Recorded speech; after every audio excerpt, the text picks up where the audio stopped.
chào các bạn, mình là Sò đây. Như đã hứa thì hôm nay mình sẽ tiếp tục review bộ màu Himi Colors mà mình đã đập hộp trong cái video họa cụ tháng 5. Ai chưa xem thì nhớ click vào link mình để ở bên trên để mà xem lại ha. Và đây thì là cái lần thứ hai mà mình sử dụng cái màu này trên cái giấy canvas. Vì vậy cho nên là mình rất là bối rối khi mà mình vẽ. Lần đầu tiên mà mình vẽ thì mình đã chọn một cái cách tô màu khá là đơn giản và thành quả là cái bức tranh đầu tiên mà các bạn đã thấy đây. Thì tô màu như cái tranh này thì khá là đơn giản thôi. Tuy nhiên thì mình lại muốn theo cái hướng painting hơn, cho nên là video hôm nay mặc dù là vẽ không có chi tiết lắm nhưng mà mình sẽ sử dụng nhiều cái kỹ thuật hơn để mà vẽ. Vì vậy là hy vọng các bạn có thể thấy thích khi mà theo dõi cái video hôm nay. Ok, bắt đầu thôi. Hôm nay thì mình sẽ bắt đầu nói về cái ý tưởng của tranh và cái cách tô màu cũng như là phối màu của mình chọn cho tranh.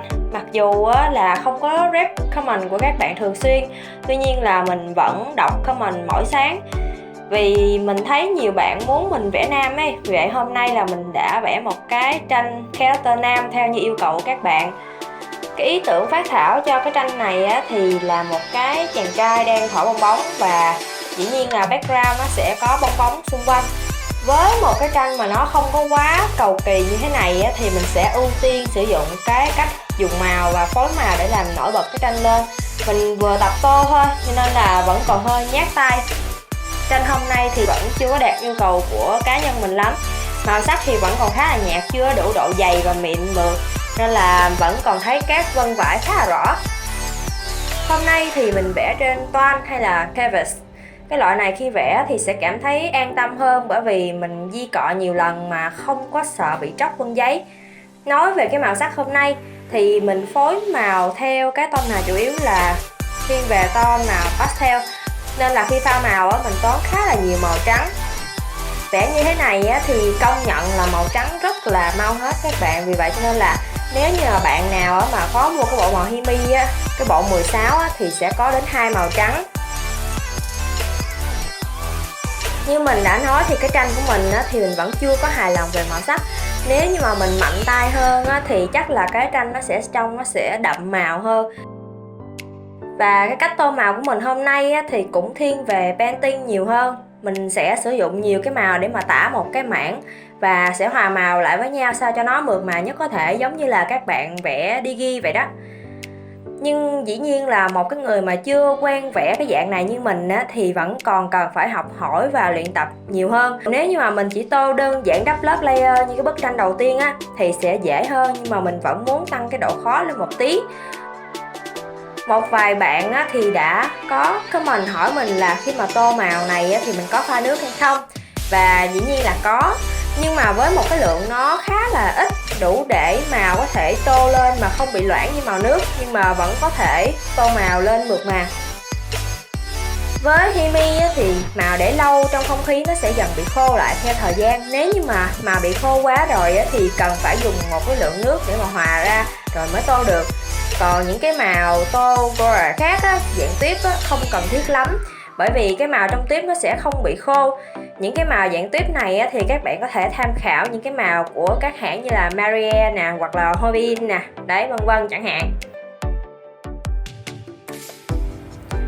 Mình thấy có khá là nhiều bạn đầu tư mua màu Himi này nhưng mà chưa có biết cách xài, hoặc là đang xài theo cái dạng màu nước. Cá nhân mình thì cảm thấy mới bắt đầu nếu như mà bạn chưa có chắc tay hoặc là chưa có tìm hiểu kỹ thì sẽ tô nó không có quen và nó sẽ rất là nhanh chán.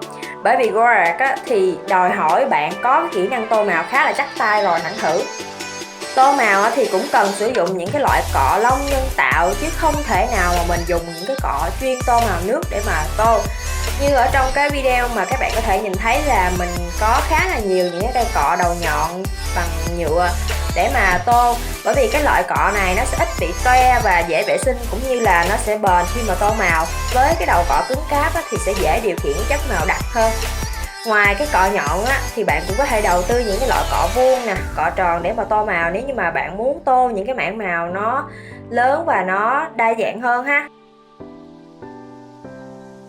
Ok, Review về màu Himi thì cá nhân mình sau khi trải nghiệm vẽ hai bức tranh thì cảm thấy có một số ưu và khuyết điểm như sau. Về ưu điểm, mình đang xài bộ Himi 24 màu và hôm nay thì không có phần swatch bởi vì tất cả các màu đều bột và có cái độ che phủ cao. Nếu như mà bạn nào muốn xem màu như thế nào thì có thể xem lại video unbox để mà xem ha. Màu thì rất là nhiều và đa dạng, bao gồm các tông màu pastel đã có sẵn rồi, cho nên là mình không phải pha nhiều như là cái bộ màu 16. Mình nghĩ đó cũng là cái lý do vì sao mà cái bộ màu 16 thì nó có tới tận 2 màu trắng. Và dung tích trong một cái màu là 30ml, khá là vừa vặn để mà tô. Những cái màu sắc thì nó sẽ tương đối đa dạng với những cái màu cơ bản đến những cái màu pastel khá là thích mắt. Giá thành thì cũng rẻ thôi, 240 cho một cái hộp 24 màu và 300ml như thế này thì mình thấy ổn so với lại cái mặt bằng chung. Độ phủ màu thì cao và nó có cái màu sắc cũng khá là tươi sáng. Cái nhược điểm thì hiện tại mình thấy là cái màu dạng pen này nè, nó sẽ dễ khô khi mà mình đóng mở nắp trong một cái thời gian dài sử dụng. Mình cũng không thích cái thiết kế phần nắp đậy và cái palette lắm, bởi vì khi mà mình đã mở màu ra rồi và mình bỏ cái palette vào và đậy nắp lại thì thể nào màu cũng sẽ bị dính lên cái palette và nó sẽ làm cho cái hộp màu của mình nó bị dơ đi. Cho nên là nếu như mà thiết kế cái thành hộp nó sẽ cao lên một xíu và tách biệt màu ra và palette ra thì nó sẽ ổn hơn. Đó là cái ý kiến cá nhân của mình sau khi mình sử dụng cái màu này. Nếu như mà bạn nào mà có yêu thích và muốn thử sang cái dạng painting thì các bạn có thể tậu về một hộp bé bé thôi để mà mình xài thử ha. Mình thì hơi bị nghiện tô cái màu này luôn ấy, bởi vì vừa giúp mình nâng cao cái trình độ pha màu nè, vừa lên tay phối màu nữa. Mặc dù vẽ thì lâu thật nhưng mà cũng thong thả, chill, thư giãn các thứ. Trên hôm nay thì mình vẽ nếu như mà xài màu nước thì có lẽ là sẽ mất khoảng 1 tiếng là xong rồi. Nhưng mà với vẽ Goran này thì mất khoảng tận 3 tiếng lận mới xong.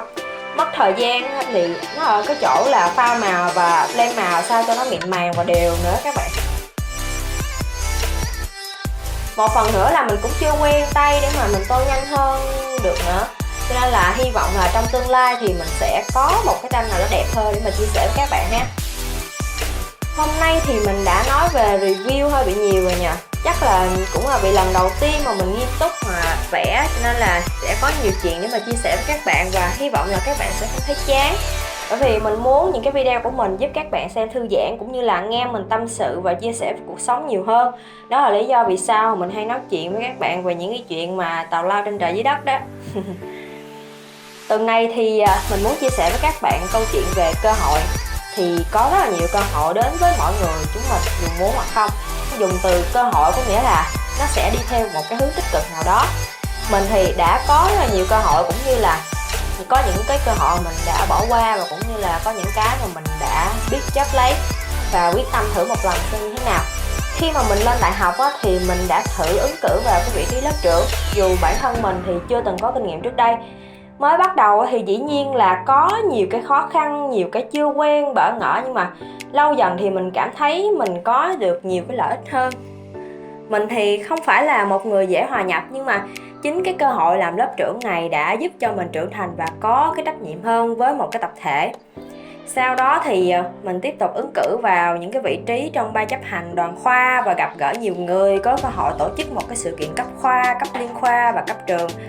Từ đó thì mình có nhiều cái cơ hội trải nghiệm nhiều hơn và mình cảm thấy rất là vui vì đã trải qua và nắm lấy những cơ hội đó.